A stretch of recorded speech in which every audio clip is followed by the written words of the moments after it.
Hi Pisces! This is Pisces Hub. Welcome to my channel. So for today's video, gagawa tayo ng daily reading for Pisces para sa araw na ito. Okay? Pasensya na Pisces kung meron po kayo naririnig na background noises. Okay? So, gamitin natin itong The Keeper, the Fortune Telling card. Alamin natin kung ano mga posibleng mangyari for Pisces sa araw na ito. Reminder lang po na ito ay general reading Pisces. So, pwede pong mag-resonate, pwede pong hindi, okay? And ang ating daily reading ay always pong timeless. So, kahit anong araw, buwan o taon mo ito napanood, basta tugma po sa sitwasyon, take lang, okay? And welcome po ang lahat ng gender, ma-feminine or masculine po. Ang lalabas dito ay pwede po sa lahat, babae, lalaki, and LGBT. Take lang, basta mag-resonate. Pag hindi, huwag kong ipilit, okay? So, ano po ang mga posibleng mangyari for Pisces sa araw na ito? Ano mga posibleng mangyari for Pisces sa araw na ito? Community, so, pwedeng merong involved na maraming tao, Pisces, or sa barangay nyo lang din, sa syudad, sa city, okay? Sa school, sa trabaho, house. Community and house. Okay. So, obviously, pwedeng sa barangay nyo, sa syudad, pwede din sa loob mismo ng bahay, compound, okay, or ano ba, kapitbahay, ano ba, sige, ano pa po ang message niya po for Pisces? Pwede marami kang kasama sa bahay, Pisces, okay, concern, there is something na concern. Pwede meron kang concern, merong someone na concern sa'yo, or something na kailangan pag-usapan, or merong issue na pwedeng involve ang community, pwedeng involve ang maraming tao sa loob ng bahay po, okay? So, ano pa po? Ano pa po ang message niyo po for Pisces sa araw na ito?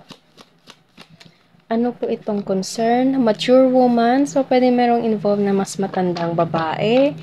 Pwedeng nanay mo to, lola, tita, okay? Or kapitana, kapitan nyo po sa barangay, or someone na trabaho, okay? Na basta maraming involved na tao, Pisces, community, and andun, pwedeng doon ka nakatira, and there's something na issue na kailangan pag-usapan together with this mature woman right here. Pasensya na kung meron po kayo naririnig na background noises po, okay?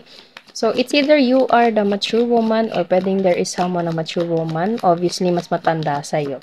Okay? Kasi meron tayo dito parang gray hair niya. Okay? May mga puti na sa buhok. So, pwedeng nanay mo to, ikaw to Pisces, lola mo to, tita, kakilala na ganito yung edad. Okay, so ano pa po? Pwedeng kapitbahay mo lang din to. Okay, kasamahan sa bahay, sa barangay, sa syudad. Pwedeng family member mo lang din to, Pisces. Okay, ano po? Ano pa po ang message niyo po for Pisces sa araw na ito? Ano pa po ang message niyo po for Pisces regarding with this mature woman right here?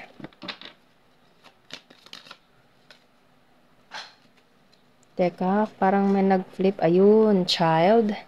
Merong anak. Mother and child, Pisces. Or nana, lola, apo. Pwede pong ganon. Okay, so ano pa po ang message po? False person. Okay. Ano pa po?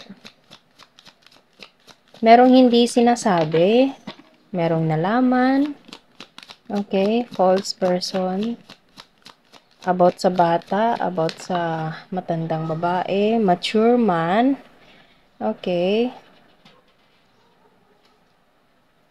So, there is someone, it's either couple to sila na mature, both mature, so older.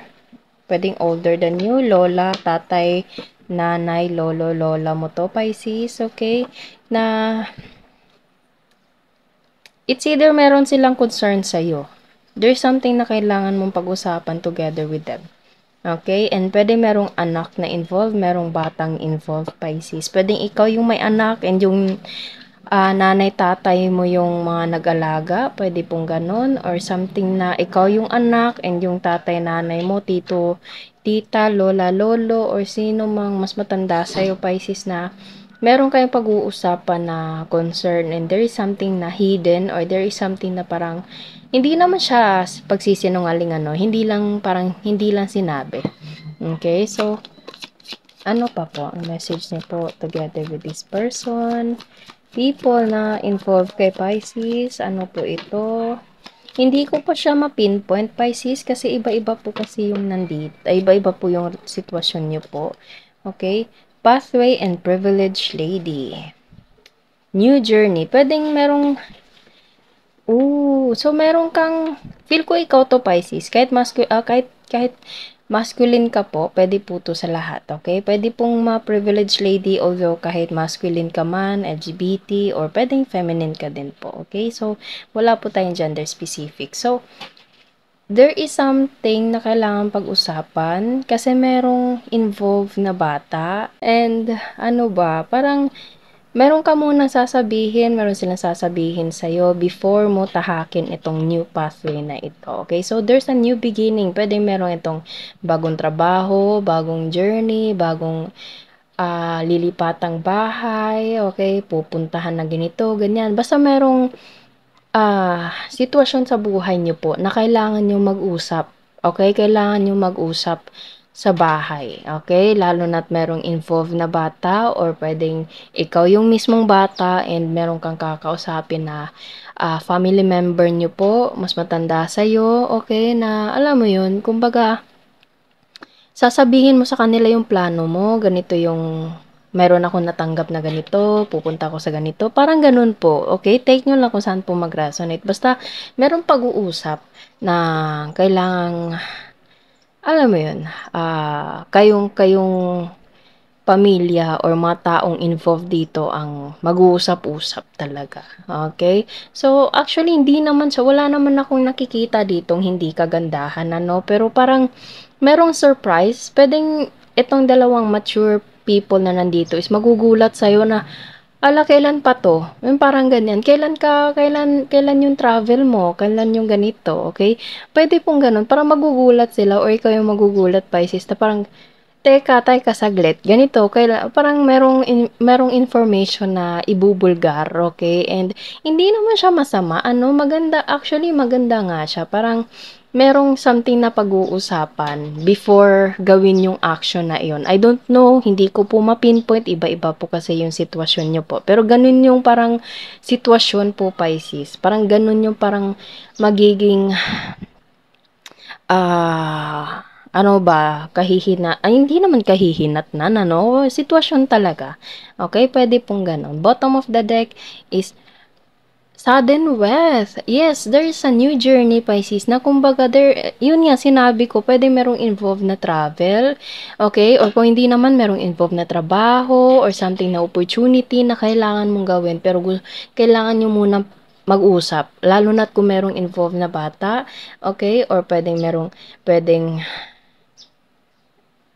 basta merong involved na bata or kung wala namang connection sa bata, pwedeng ikaw mismo yung anak, child, and then parents po yung pag-uusapan. So, it's either nanay, tatay mo to, lola, lolo, or family member na kumbaga guardian mo, Pisces, is kailangan mong kausapin, kailangan kanilang kausapin regarding with this concern right here, okay? Pero, okay naman siya, hindi siya mabigat actually. Okay? Hindi siya mabigat actually, kailangan lang pag-usapan para before gawin yung action na iyon. Alam mo yun, planchado na, walang magugulat, okay? Although merong mga informasyon na hindi nila alam o hindi mo alam, pero at the end of the day, magiging okay din, Pisces. Lalo na't meron tayo dito yung sudden wealth.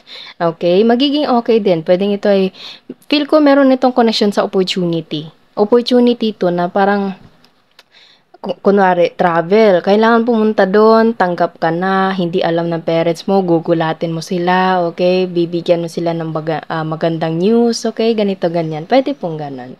Okay? So, kuha tayo ng mga initials, random words, kung sino or ano po yung konektado for Pisces sa reading natin ngayon. Okay? Take nyo lang, Pisces, kung saan po magtugma po sa sitwasyon nyo po. Okay? Oh, so there's an airplane. Yes, there's an involve of traveling. Kamag-anak. Sinabi ko, Pisces, kamag-anak, younger. Straight hair, trabaho. Yes, pwedeng involve ang trabaho dito. Letter O. Masipag. And V. Okay?